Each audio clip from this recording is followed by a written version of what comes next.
Okay, we're live now. Hello. Hello. Let me just anybody out there? there Carola. Carola Bravo. Let me stream to Facebook and then we can begin.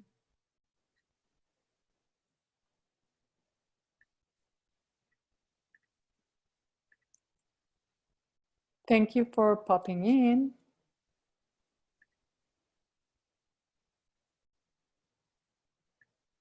Mm-hmm.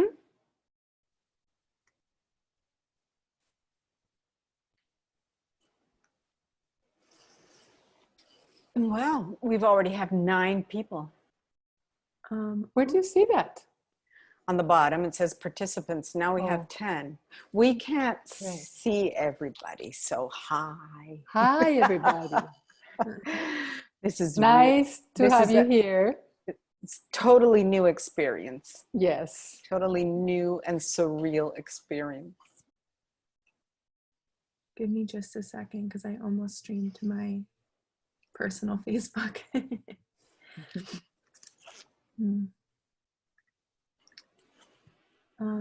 Let me see if I can.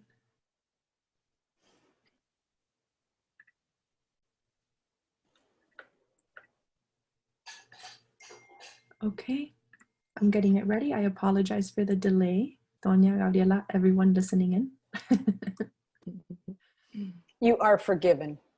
Oh, it's perfectly okay. Thank you, Lord.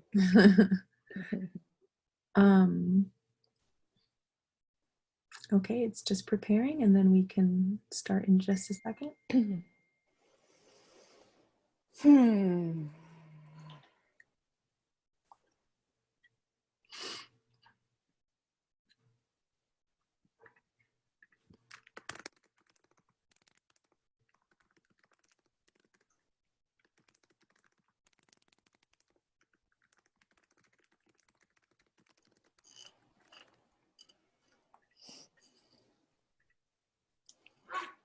Okay, so I think we can start.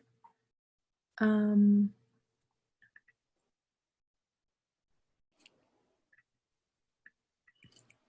Gabriela, you ready? We're ready. Yeah, I think so. We're about as ready as we're going to be for this. You know? It's good enough. Let me just make a brief introduction and then I'll turn it over to the both of you, okay? Sure. Yes. So for everyone that's watching, welcome to the webinar In Conversation, Constructing Work in Collaboration, presented by the Bakehouse Art Complex. Thank you for joining us. My name is Novoa and I'm the Curatorial and Public Programs Associate at the Bakehouse Art Complex. The Bakehouse is a nonprofit organization founded in 1985 by artists for artists in a formal industrial era, Art Deco era bakery. It provides studio residencies, infrastructure, and community to over 60 local artists. Our mission is to address the need for affordable live work, and workspaces for artists in Miami's urban core. Before we begin, I'd like to thank Bakehouse's Executive Director, Kathy Leff. For the ongoing and critical support we receive, the Bakehouse would like to thank its private and public sponsors, including the Knight Foundation, the Paris Family Foundation to Crearte, and the Miami Foundation, Miami-Dade County and the Department of Cultural Affairs, and the State of Florida and its Division of Cultural Affairs. For this webinar, artists Gabriela Gamboa and Tonya Vegas will share their experience working on the collaborative installation open process last summer in the Bakehouse's Swenson Gallery. They will discuss how creating a space for collaboration is an important part of artistic growth and self-discovery and how it has influenced their individual practices. Thank you, Gabriela and Tonya, for being here with us today. Before I hand it over to you, some basic housekeeping rules for this session. Presentations by Tonya and Gabriela will be followed by a Q&A. We will save questions for the end once the artists have presented. Please feel free to ask any questions or share any comments in the chat box to the right-hand side of the screen throughout the webinar. I'll make note of them, and once the artists are finished presenting, I'll share your questions and comments with them. Once again, thank you for joining us tonight. Follow us on Instagram and Facebook for information on future virtual programming and Bakehouse artist updates. Okay, ladies, are you ready? Indeed. Okay, I would like to start this conversation talking about what motivated me to begin with. Through 2017 and through 2018, I was working on a series titled Scriptures and Traces, where I explored the imprints left by elements of nature in their interaction through time. For this fascinating work, I was mostly using digital instruments, a digital camera, digital processes, laser cut, and finally painting. I want to show you, whoops, this is not what I was going to show you. No, this one neither. I'm going to show you this after. I'm sorry about this. I had it all. It always happens. Yeah. Okay, it's this one. So these are those works. This comes, for example, from a rock, this from water. So with time, two things converged to produce a shift in the exploration. One was conceptual, the other rather physical. There was this question in my mind: if I consider myself an element of nature, as any of the others I am working with, and I am capturing the imprints left by their interaction, for instance, in rocks, clouds, bodies of water, then which and how are the energetical imprints that I am constantly living in space? And this question converged with a need to physically include my body into the work. So I began using my body as the instrument to work with inks and oils on paper. And as my studio is quite small, I started to need more space to develop this exploration. At that moment, Bakehouse offered the artists a program called Open Space, where you could apply to use a certain space in the building to develop an experimental work during a certain amount of time. So I applied to use the space of the Swenson gallery, which fortunately was unoccupied at the moment for the length of a month. It was a great opportunity, and Bakehouse artists, and as Bakehouse artists may know, the gallery is synchronistically just opposite to my dear friend Gabriela Gamboa's studio. Tonya, can I just say something? Were you going to share some images? Yes, I am. Okay, okay. I am. Sorry. So we had, the idea I had in my mind was to create an installation, making visible through pigments and colors on papers in the wall, the energetic configurations that emerged through my body, through my hands, as I moved in space. I would follow my energetic impulses and not so much my thoughts. The emphasis was on the process. I could envision it was going to be a rather performative experience. So I asked Gabriela, who is a performance and video artist, if she would like to engage in the experience. So we talked, fortunately she said yes. So we talked about filming the process and be open to the possibilities that would appear through the days. I also invited her to produce her own work that could spring out from the collaborative experience. We had open doors for Bakehouse artists and the general public on a given schedule during the week, and shared commentaries and questions with them, which also added the richness of an open interaction with people. And here I'm going to show you some of the images of us working in space. Here we are in the starting the experience. Tonya? You're not sharing. That's why I interrupted you. Oh, Yes. I'm sorry. And did I share the others? No, that's why I Oh, no. Now you have to go back. I'm so sorry. Okay, we Oh. put the drawings in the back so we could visualize what you were saying. That's a new work though. Yeah, it's a new, those are new. It's okay. new. Go try Go to the bottom and the share screen. Yeah. Try, yeah. Okay. So There we go. So yeah, open your pictures. Perfect.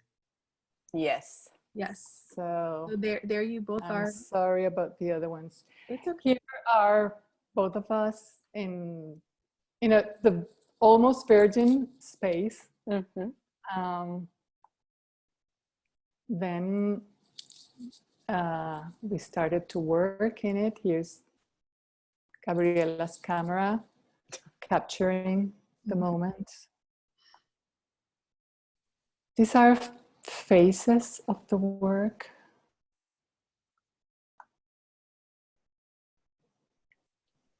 I really like all these in-process pictures. Yes. It kind of shows the the behind the scenes. Mm-hmm. Exactly.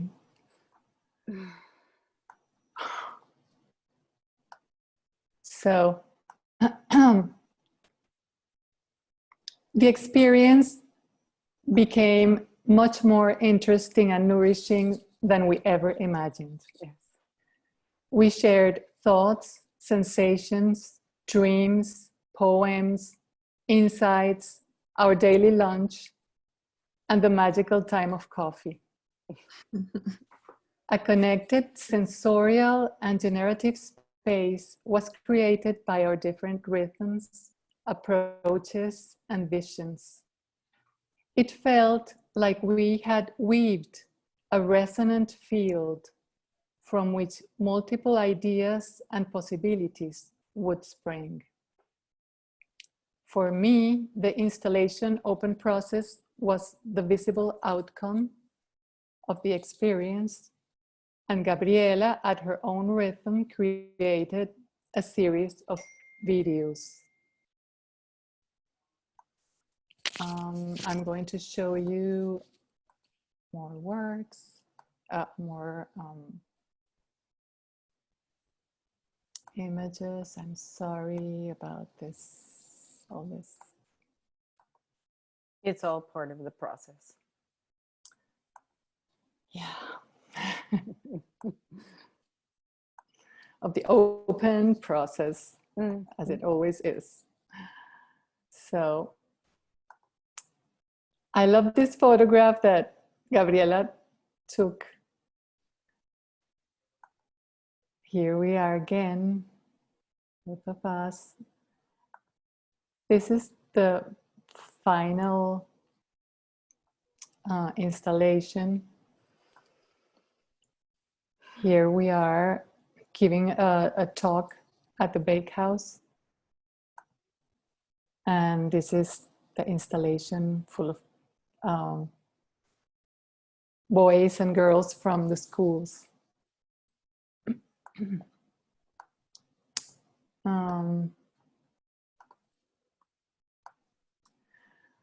We also have integrated ideas and developed a collaborative project for which we hope to find soon an exhibiting space.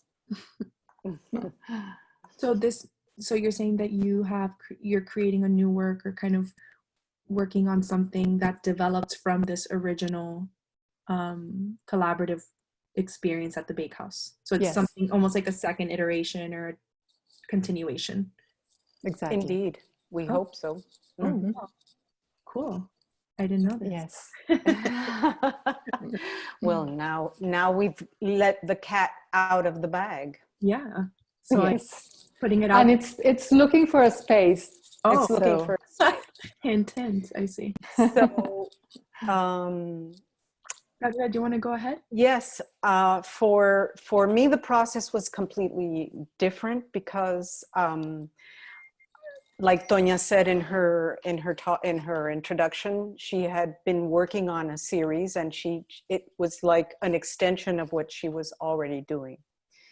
So for me, it was unique in the sense I was only a few months at Bakehouse, where I arrived through Tonya.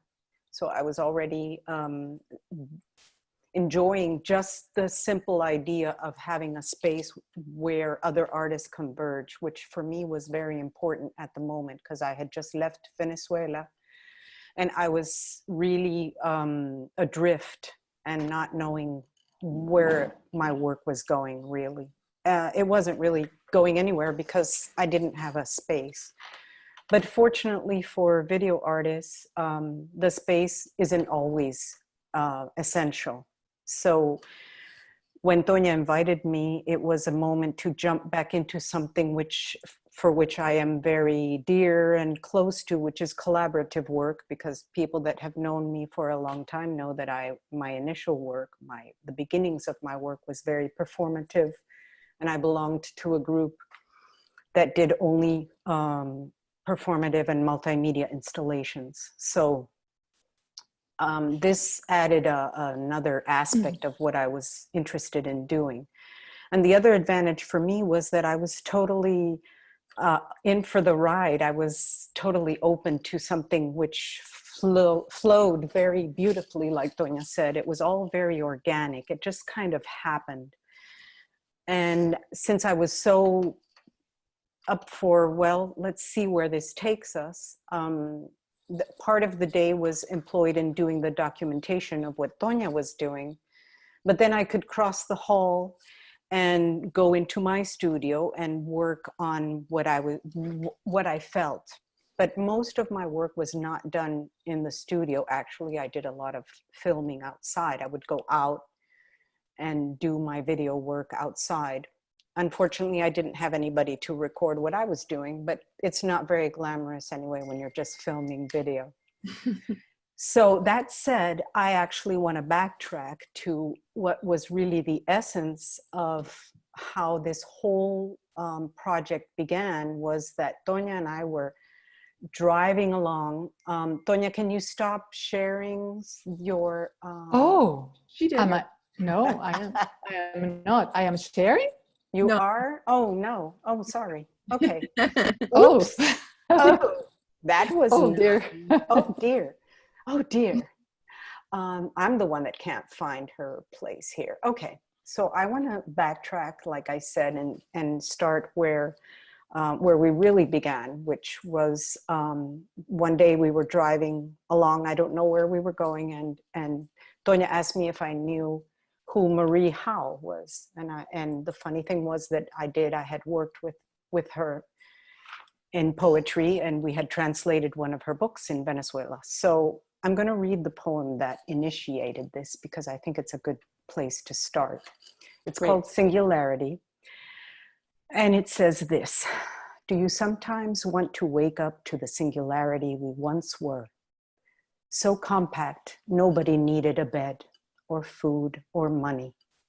Nobody hiding in the school bathroom or home alone, pulling open the drawer where the pills are kept. For every atom belonging to me as good belongs to you. Remember? There was no nature, no them, no test to determine if the elephant grieves her calf or if the coral reef feels pain.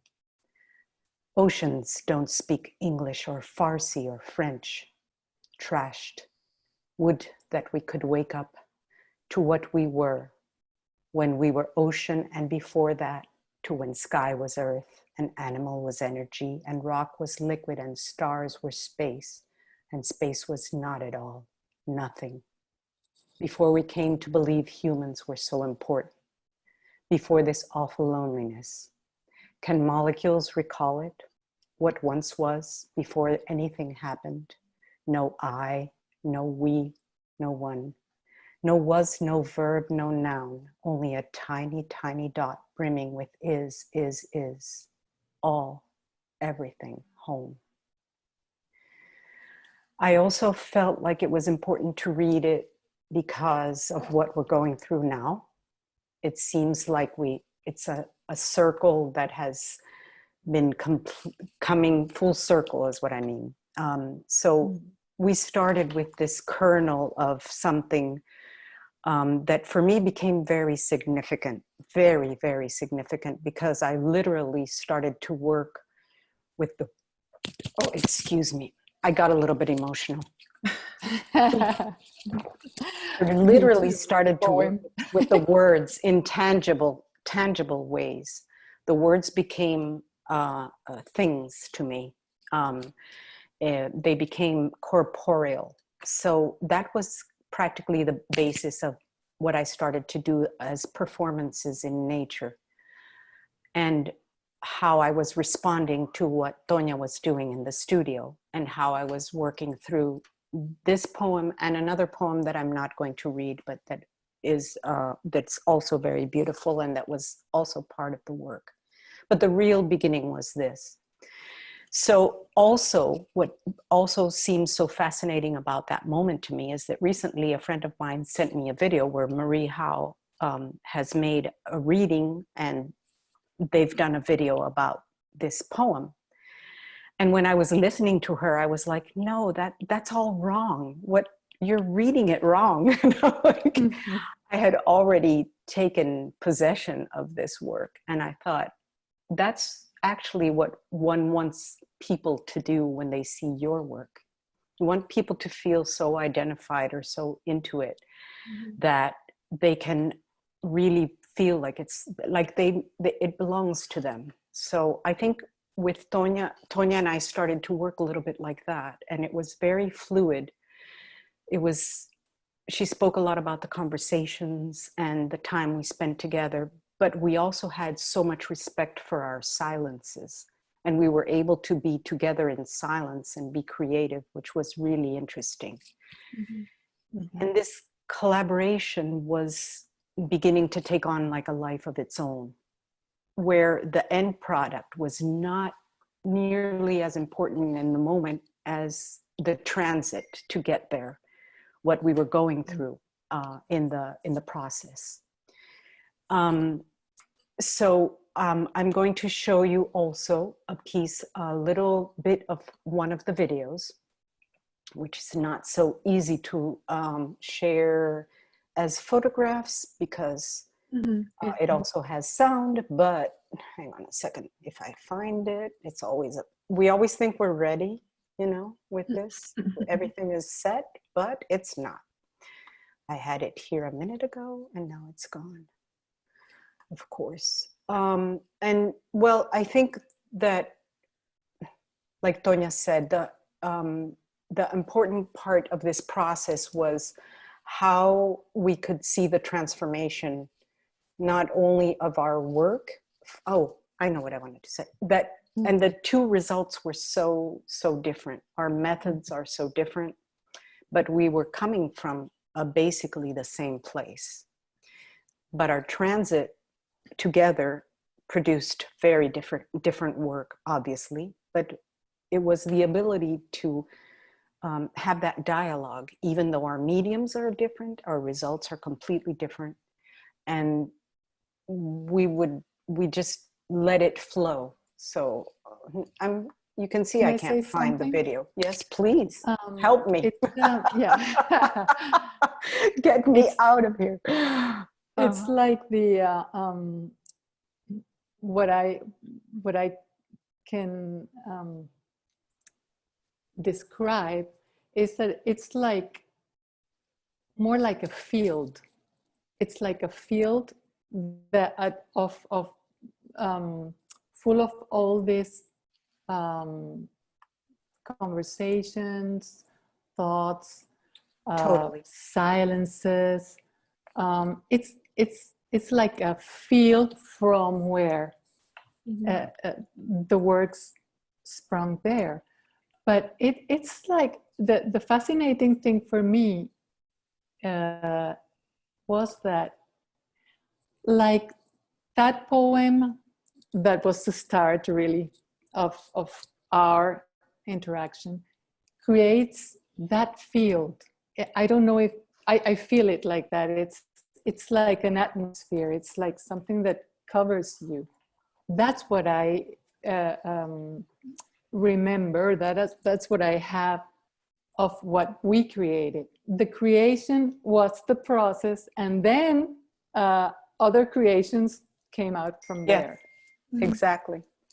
Yes, the creation was a process, and it was a field, and it was a very magical and lucky moment, because we both had that possibility of doing nothing but that 24 hours a day. Exactly. If we wanted to. That was an extraordinary opportunity. It was a very extraordinary opportunity, and that can only happen when you coincide in a space where this dialogue is possible. Like where if we hadn't have had that space in the studios and all the conversations, because it wasn't only the conversation between Tonya and myself, it's also all the conversations that go on between the artists daily, people that go by, people that see, that opine, you know, it's that fluidity that allows a new work to come through. And I think that's really important. So I'm going to show a part. The video is in 3 sections, but I'm going to show the first section. And then, well, no, we could probably watch the whole thing. I don't know. It's not that long. Let's see if we can look at it. Well, it is that long. It's 15 minutes. We're not going to watch it.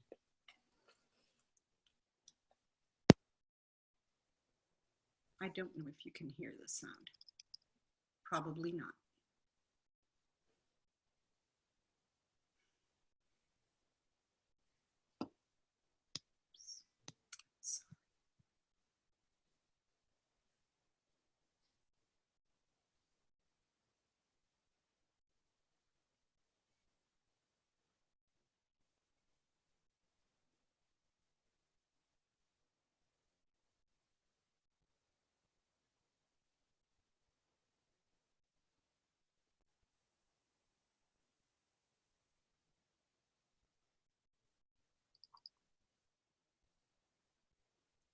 I don't think you had any sound, right? No, unfortunately, but I think it was actually really beautiful without any. It had a different.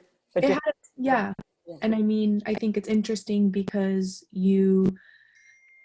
I was able to work with you both and have conversations with you and enter this like space where you were kind of this field, right? Every once in a while. But you can see, it's interesting because you can see in your video the connections with Tonya's work, where, you know, the images kind of refer back to the pieces that Tonya has on the wall, the paper cut in different kind of angular ways, and the dirt kind of referring to a little bit of the igneous markings on Tonya's own work. But they could both stand alone as well. So I think it's a very interesting kind of dynamic that you've been able to create. I actually have a little bit of a question for the both of you, because you've made so much mention of this kind of naturally emerging conversations and interactions and silence, and you were, you know, both working together but also engaging in you know, like you were having lunch together, having coffee together. So the interactions weren't just work related in a way. It wasn't just, you know, going to create your work, but really you guys were coexisting in a much deeper way. And I see and how you've both kind of I guess fed off each other artistically, but I wonder, you both work in very different mediums and in very different ways. So how were you able to kind of find the commonalities in your ways of thinking and working and creating? I mean, it's almost the same as when you have, you know, you coexist and live with someone else. Everyone has their habits, their ways of doing things, and it's about finding like a happy medium. So how did both of you find that space, like, you know, that space within yourself? Well, I think was what I was saying at the beginning. We found that where we begin the work when we start, when we have a feeling that we're both very attached, for instance, to poetry and to we both read a lot of the same things. We think about a lot of the same things. And that's why it's so fascinating to see that her results are completely different than mine. How we always go through life like that. Even if you come from the same place, you're going to take it in a totally different direction. And also that, well, to begin with, the medium is completely different. I mean, the way of working is completely different. And in fact, sometimes I would go into my studio and just take paint in my hands and work with it, or which I do as a habit myself. I draw and I paint, but I would never show anybody the drawings. In the video, though, I do use the drawing underneath. That was part of what I was doing in my studio with performing when I was with the dirt, and the drawing is under. But I think the essence of it is that when you have a dialogue, a very close dialogue, and you identify in so many aspects with another person or another artist, it just sort of comes out naturally. And I think that's what Tonya has insisted a lot also, in the fluidity of this process. Yes, it's like an organic process. And the beautiful thing is that the attitude has been all the time. It was open to what emerged. So we were like having, well, for example, the poem came. I read the poem. I spoke to Gabriela. I told her about Marijo. She knew Marijo. There were a lot of synchronicities. And in our lives, well, we've had, I mean, I knew Gabriela, she knew me from Caracas, but we hadn't had the opportunity to be together, to interact. So really, we have a lot of things that interest us in common. One of them is the climate change. Another is what energy is, how we are all part of nature. So, it's like diving in all those issues that are our interests in life, that the weaving of this space was created. Yes, and even if you come from a different background, the idea that we coincided also here. Like she said, we knew each other in Caracas, and in Caracas, our lives were, our creative process was completely opposite from one another. And if we hadn't had the opportunity to be thrown together like we were, because that was just part of destiny, that we coincided in this city at the same time, and that we were going through much of the same things. She had only been here maybe 1 year more than myself, but we were part of the group of Venezuelans that had stayed longer, because the migration has been very different for people that have left in the beginning of what happened in Venezuela than what is happening towards the end. So that also brought us together in a different way. And the fact that at that moment we were both alone in Miami, and both alone in the possibility in Bakehouse, with time to invest in this creative process. And I think that was the really fascinating part of it. So yeah. So coming at it from a slightly different angle, both of you have spoken, and the title of your work speaks to this idea of inherent openness in the process and the possibilities that emerge from the act of working towards something rather than the final product. How do you balance between prioritizing the process, which seems like a very fertile and fruitful place as an artist, with the real concern of creating finished works of art to sell or to exhibit, for example? So, you know, that kind of tension between dwelling in the process, which you feel is, you know, like I said, fertile and fruitful, but also kind of having to create something final, in essence. Well, I think they don't, they are not contradictory. No. The emphasis was on the process, but the process has an outcome or different outcomes. So it's like a fluent organic process that results in something and then changes in another thing. But I don't think, I mean, and also you have like the stages of the process that is very beautiful. I think it's very important for me, for example, as an artist. I think to have those stages of the process is very important. And I also think there's, just like there's stages in the process, there's also stages in our development as artists. I think it's not the same, but also we knew it was a moment for experimentation, and that this experiment, it could lead to something, which we did have at the end.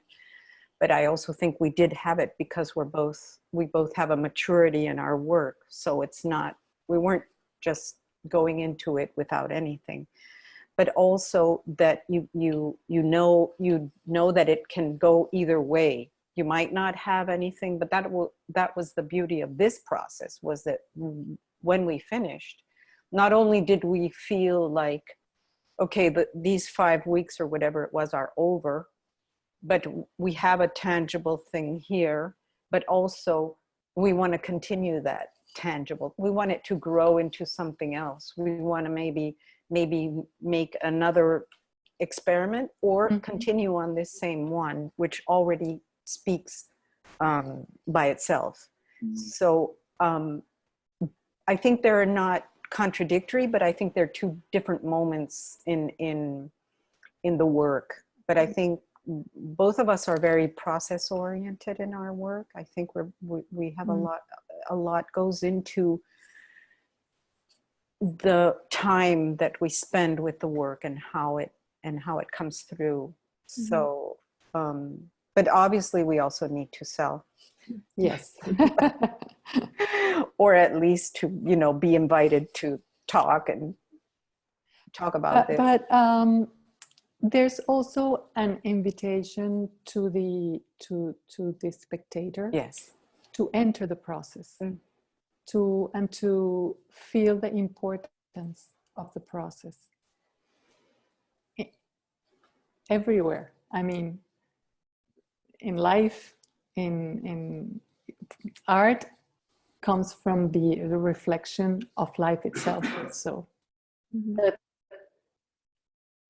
I think the emphasis in the process gives you another way of perceiving a work of art, also life. Yes. Yeah, I definitely think. And I think we both, sorry, Laura, but I think, just to finish, I think both of us feel like everything informs our work. That's why we started with the poem. Everything we do informs our work. And that's why even lunch, the coffee, the smells, it all comes back, the music that you listen to or don't listen to at a given time. So it all informs what we do, because at this stage, especially of our lives as artists, I think everything comes into the picture.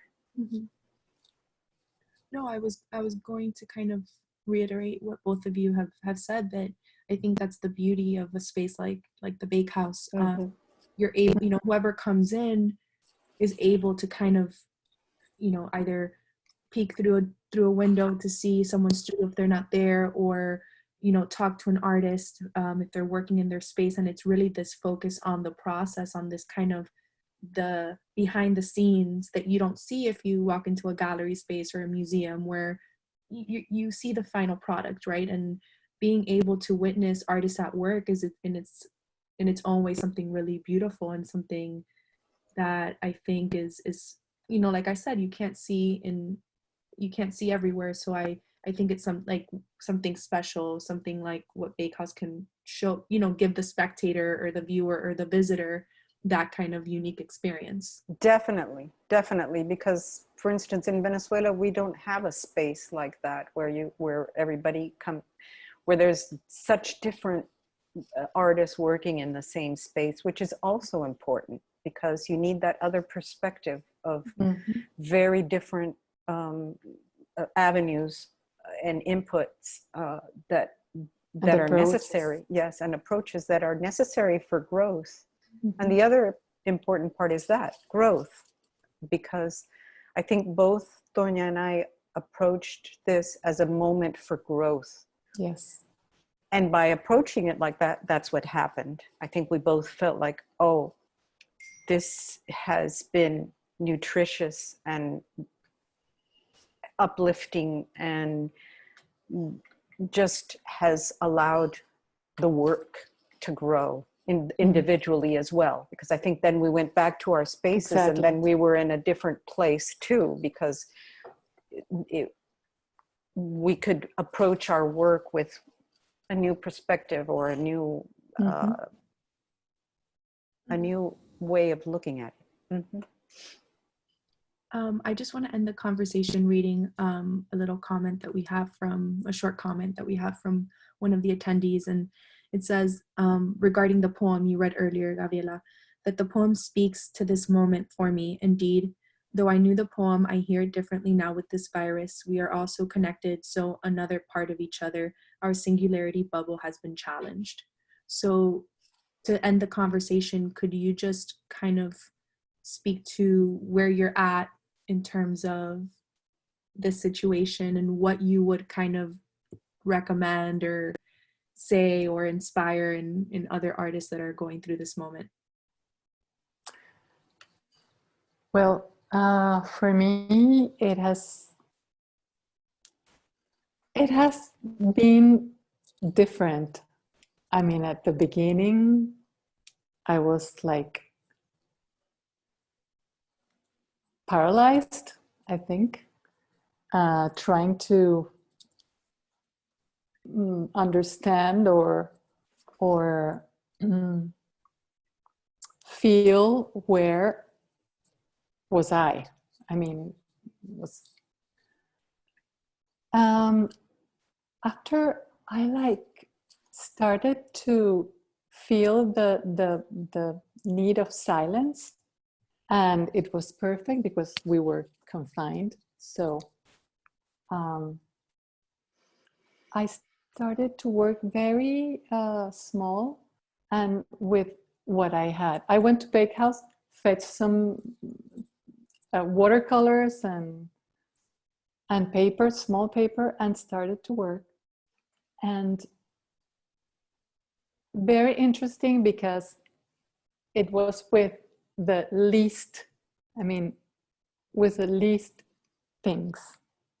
So it was like from the silence, start very small, and hearing myself, hearing the space, hearing what's happening. And it has organically, again, moved. I feel that it's very important. It has been an important way of being with ourselves and with lentitude. Is that word in English exists? Slowness. To slow down. To slow down and rethink and revalue, and again see the world with like from the silence. Yeah, I think it was different. It's different for everyone. In this, Tonya and I don't coincide so much. For me, I immediately drew to my experience from Venezuela, because that's how I had been living for at least the last 3 years. Not in such a severe lockdown, like you didn't fear a contagion, but you feared for your life many, many days. And we had real actual lockdowns many times, with no electricity or no internet, so it was interesting to draw on that capacity that I had for getting comfortable quickly in my work, for focusing, tunneling it towards work, which I must say has been very productive. I immediately I was like Tonya, I went to Bakehouse, got my whatever I needed, which wasn't much. Like I said, the advantage for video artists is to be able to work on the computer, which now I'm like all computered out. I can't anymore. But so I immediately went into the work and into communication with other people, because I felt like I needed to maintain that. I didn't draw into myself. On the contrary, I was in continuous collaboration or communication with other people. In fact, the comment comes from my dear friend Colleen Pierce, who's my other sister in art in this world. And she was the one that sent me the video from Marie Howe that I saw, and that I would gladly share with everybody if I could, but I don't know where I put it. I saved it somewhere, but which is a totally different version of this, which is also interesting to see. But I think that it is true that we need to change perspectives of how it's going to develop from now on. But for me, it was very important also, I know it's going to sound terrible what I'm going to say, that museums and galleries were closed, and that this element, because before you spoke about selling art and how do we produce works to sell, and how it became more important to produce the process and the production of the work and what happens to the artist than the object, and things have become superfluous.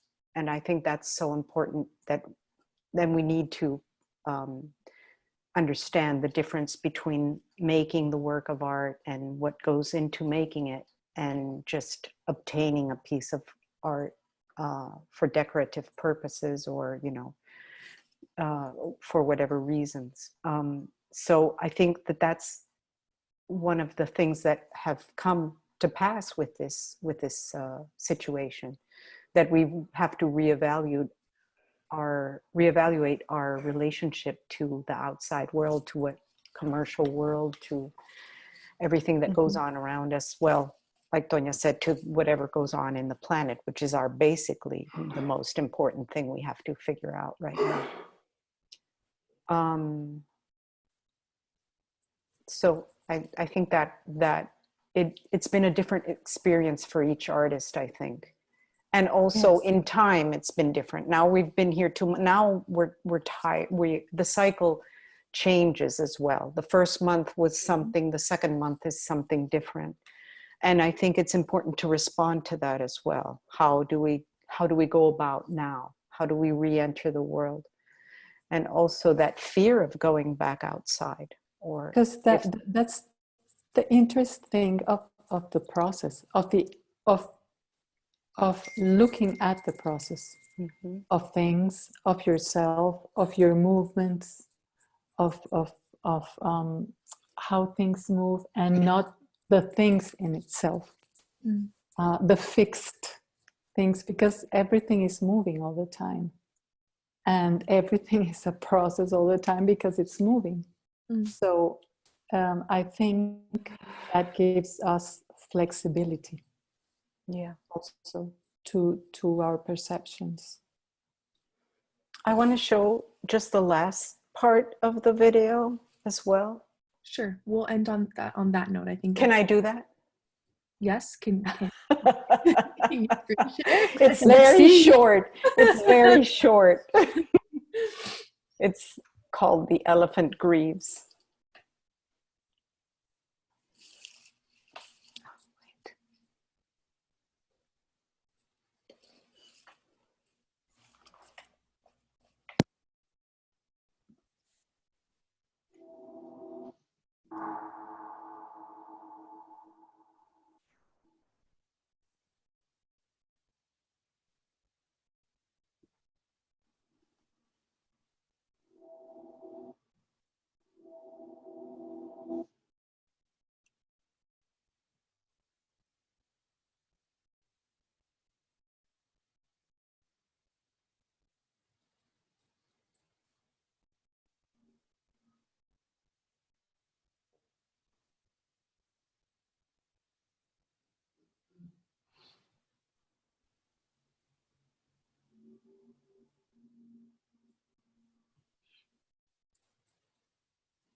See, that didn't take any time at all.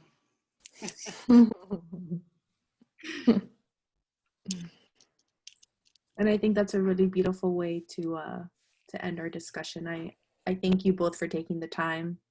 I was lucky enough to be able to work with both of you and kind of be part of the process, at least from a distance. So thank you both for taking the time. And I Do hope people have any questions though? I've been keeping track of questions. Let's ask one more time. I've gotten a lot of positive comments, no questions though. Okay. So Okay. I think we can call it, but maybe Gabriela and Tonya, you can both write your emails on the chat in case, or share maybe your social media if anyone has any questions. They can contact you directly. Forgot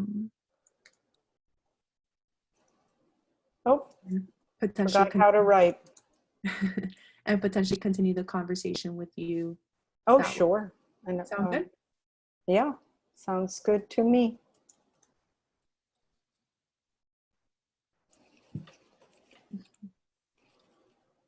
Thank you both again so much. I will. No, thank you. I am eternally grateful to Bakehouse. It's my other home. And I feel like this would not have been possible if we hadn't coincided in that space, and if we hadn't been given the opportunity to explore the space, because the piece was also very responsive to the space.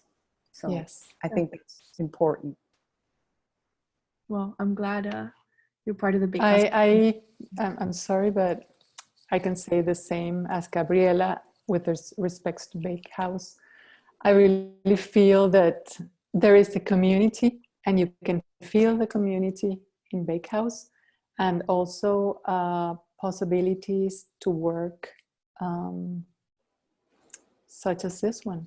That is a program of Bakehouse in which you can use the spaces in an experimental way, and different programs that all the time are coming along.